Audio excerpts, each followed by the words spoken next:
Tonight in New York and the Northeast, the deadly and catastrophic flooding.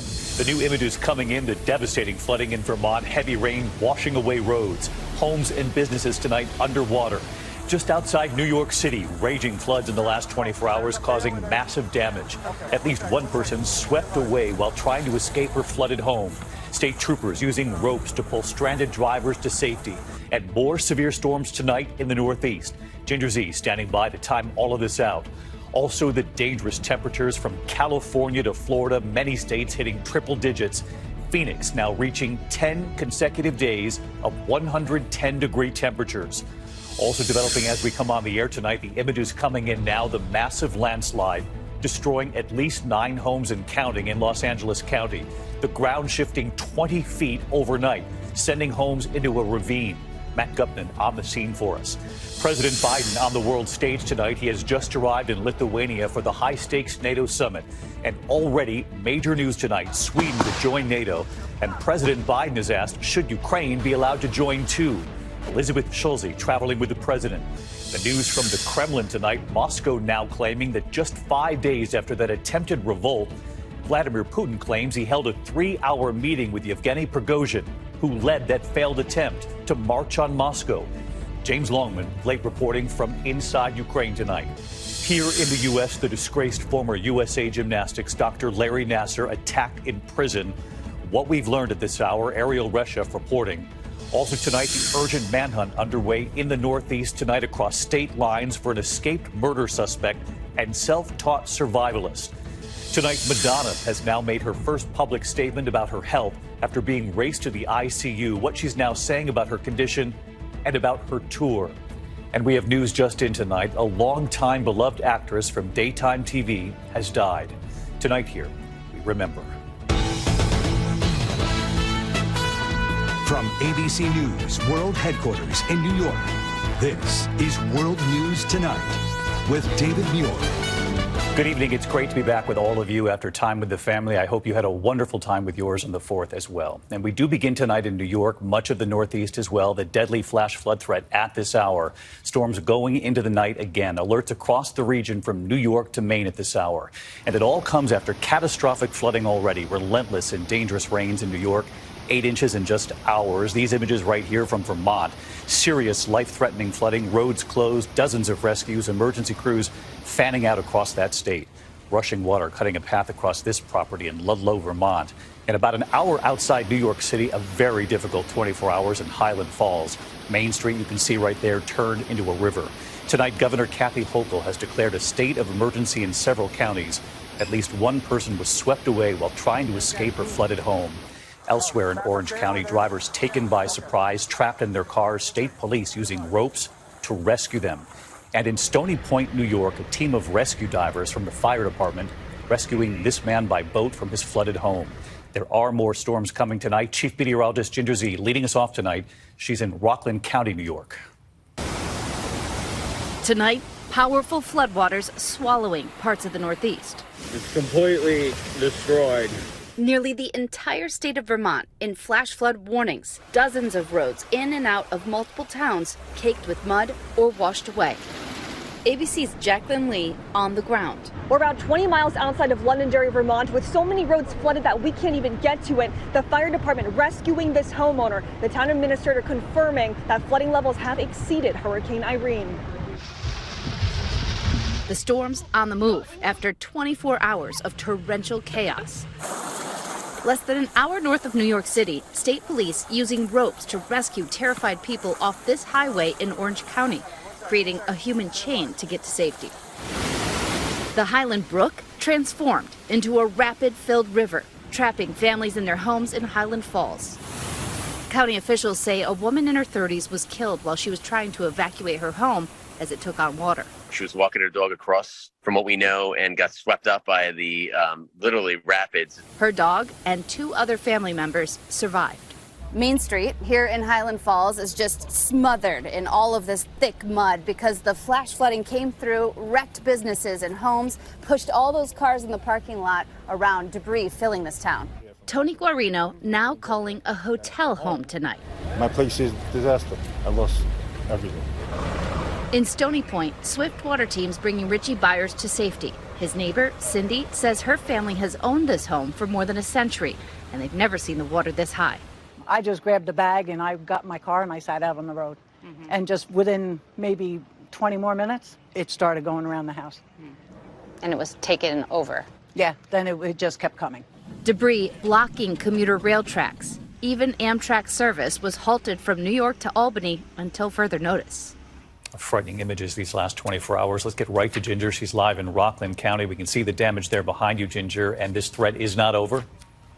No, Rutland County, Vermont, just reporting 7 inches already, and we've still got flash flood warnings, David, on the map. For the next 12 hours, we'll be watching New England, anywhere from Worcester up to Brookfield, Vermont right now. We'll get it out of here tomorrow, but then we've got to watch for damaging wind from Green Bay back to Lubbock, an elevated risk for parts of Nebraska and Kansas, and El Paso, Texas, now on day 25, consecutive days at 100 plus, something they have not done since they started records back in the 1880s. Phoenix will go for excessive heat warning, 111. They're on a tear above 110. And David, the debris into Cindy's home behind me, the highest she has seen. She said it was worse than Floyd, worse than Irene, and this one didn't have a name. She was also told with all of these, this is a 1 in 1,000 year event. But a reminder, that doesn't mean once every 1,000 years. It means a 0.1% chance in a given year. And climate scientists tell us that we can expect more of these extreme rainfall events as humans help to amplify the natural warming of our planet. David? Well, it's great to have you out there with these families going through all of this, and we'll be watching you on GMA. Ginger, thank you. We're also following this unfolding situation in the west at this hour. In Los Angeles County, a massive landslide destroying at least 9 homes. The land began to move over the weekend, forcing about a dozen homes to be evacuated, then shifting again overnight, some 20 feet in one night, sending homes collapsing into the ravine. ABC's chief national correspondent Matt Gutman is on the scene tonight. Tonight, a massive landslide destroying at least 9 homes and raising serious concerns about the stability of additional properties near Los Angeles. The hillside gave way and began sliding into the canyon in Rolling Hills Estates on Saturday, forcing residents in a dozen homes to evacuate. The land shifting again overnight, sending those homes collapsing into the ravine. I think it has moved another 20 feet from last night. We're now seeing entire homes that have collapsed and are into the ravine behind their homes. So it is moving quickly. Residents hearing cracks and movement for days. Officials say there's nothing they can do to stop it. Yeah, we thought something was amiss because all through the day and night we hear cracks in the house. And then, something, and the frequency gets more frequent. And so we thought that something must be wrong. And David, just over the past couple of minutes, the unmistakable sound of cracking and glass shattering. We actually heard and saw one of these buildings begin to shift down into that valley. Now, I want you to get a sense here of these houses, all of them about 10 feet lower than they would normally be. Now, the city council is set to declare a state of emergency. And just moments ago, David, we spoke to firefighters here who said they still don't know what caused this landslide. No, another unsettling night ahead there for sure. Matt Gutman in Los Angeles County. Thanks, Matt. Overseas tonight, and we turn to the president on the world stage. He has just arrived in Lithuania. President Biden there for the high-stakes NATO summit that begins tomorrow. Already news coming in tonight. Sweden will now join NATO. And President Biden has been asked, what about Ukraine? Should that country, now 500 days into war, be allowed to join too? What the president said. ABC's Elizabeth Schulze traveling with the president. President Biden arriving in Lithuania tonight for the high-stakes meeting of the NATO allies. And no sooner had he touched down, the historic announcement. The alliance is set to expand. Sweden will join NATO after Turkey dropped its objections, a show of strength amid escalating tensions with Russia.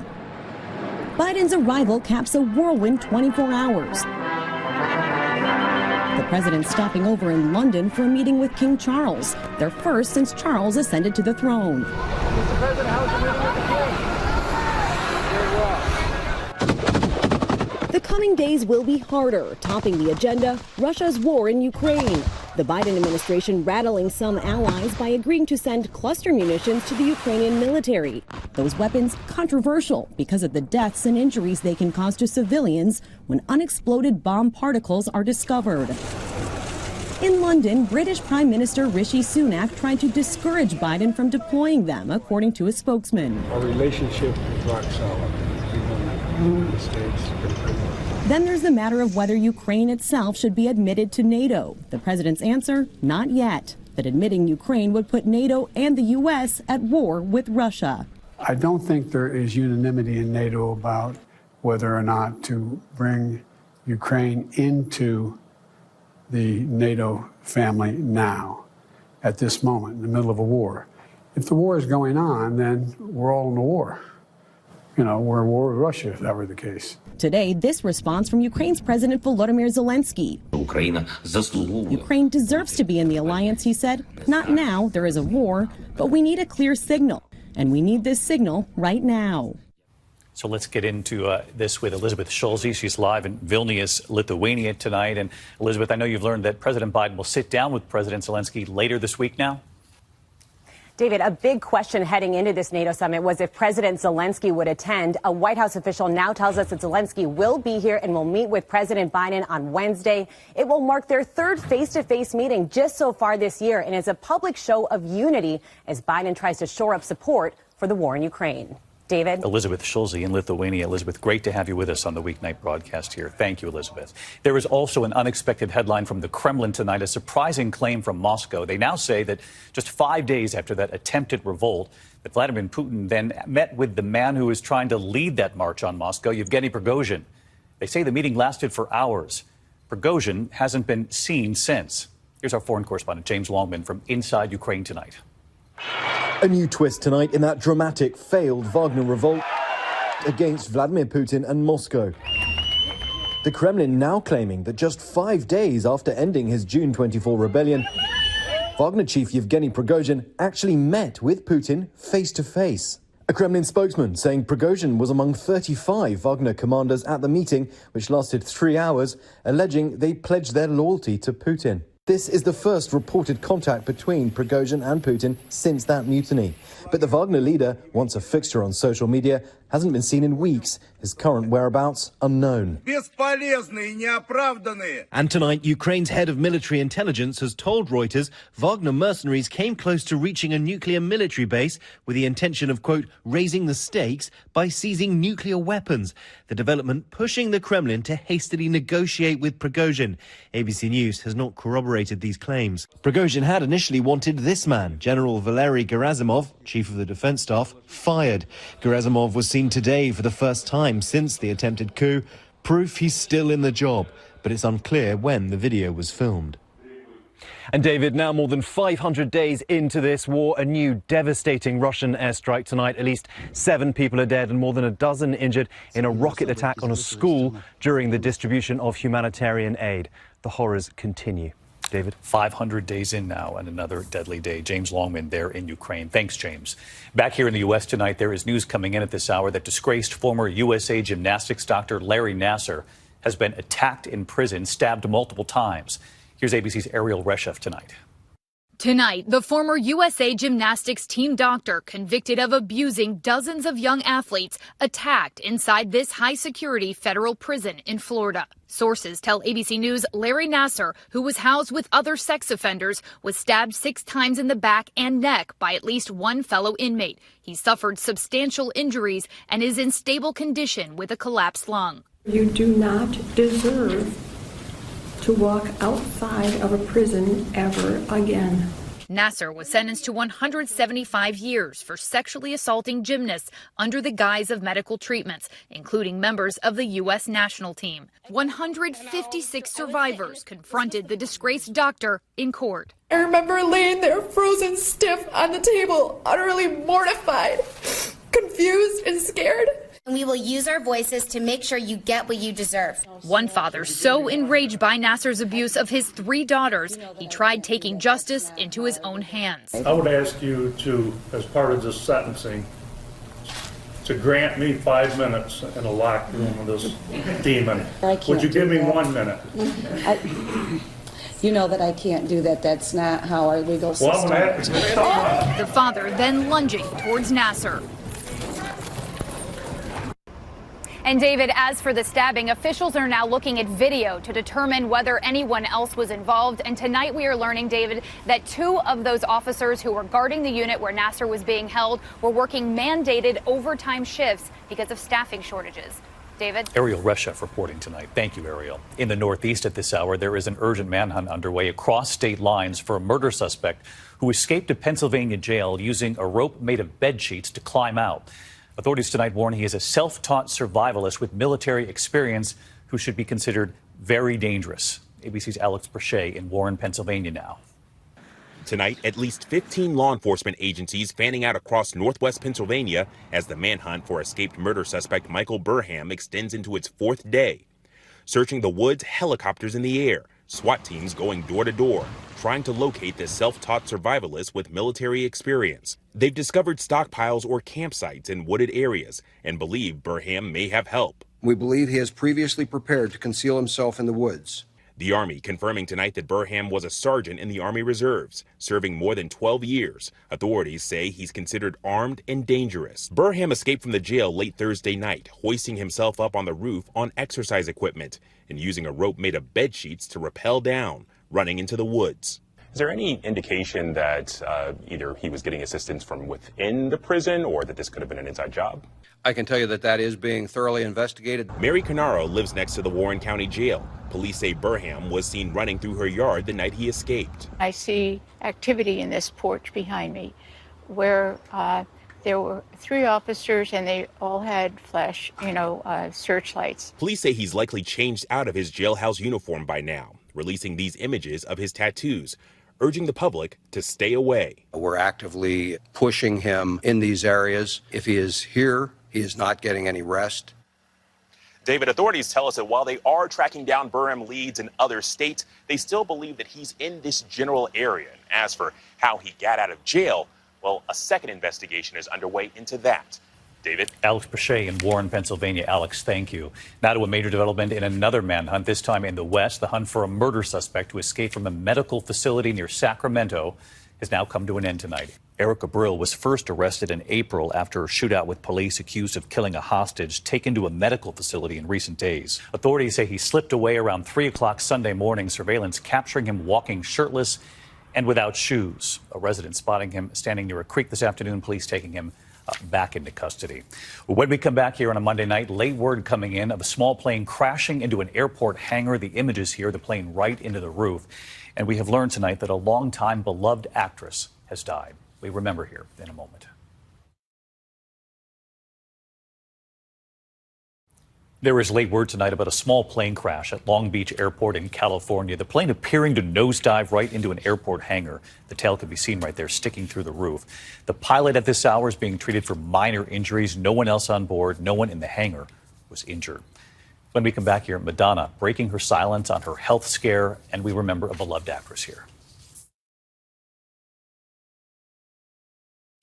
To the index of other news, and tonight, Madonna's first statement after being rushed to the ICU with a serious bacterial infection. Now home, she posted a message today, officially postponing the North American leg of her tour set to begin this week. Madonna writing, "My first thought when I woke up in the hospital was my children. My second thought was that I did not want to disappoint anyone who bought tickets for my tour." She now hopes to begin in Europe in October. We do have a passing to note tonight. Actress Andrea Evans has died after a reported battle with breast cancer. Best known for her role as Tina Lord on ABC's One Life to Live. She briefly returned in 2008, saying fans always wanted her to come back. Andrea Evans was just 66. Tonight, 2 jackpots worth more than $1 billion combined. Tonight's Powerball drawing now at $675 million. Tomorrow's Mega Millions, $480 million. Good luck. When we come back here tonight, something incredible coming this week. You just have to look for it. Finally tonight here, it's coming, and it will be beautiful. Tonight, there is a spectacular view coming to much of the U.S. 17 states this week, weather permitting, will be able to see the magnificent northern lights. Look at that. Whoa! Millions of Americans may see the lights in their own backyards. Scientists say the skies will be aglow due to a rare supercharged solar storm, bringing the incredible displays farther south than usual. Wow. That's all I can say. From Alaska to Washington State, from Michigan to Minnesota, Wyoming and Wisconsin, all the way to Indiana, Vermont, New York and Maine. They're so gorgeous. The upcoming solar storm is part of an 11-year cycle that began in 2019 and is expected to peak in 2024. We saw it earlier this year. That's wild. The This week, they say Wednesday and Thursday are your best bets to see it all. NOAA tonight saying the best times will be between 10 p.m. and 2 a.m. local time. Scientists say don't forget to look up. We can't wait. Great to be back with you tonight. I'll see you right back here tomorrow. Good night.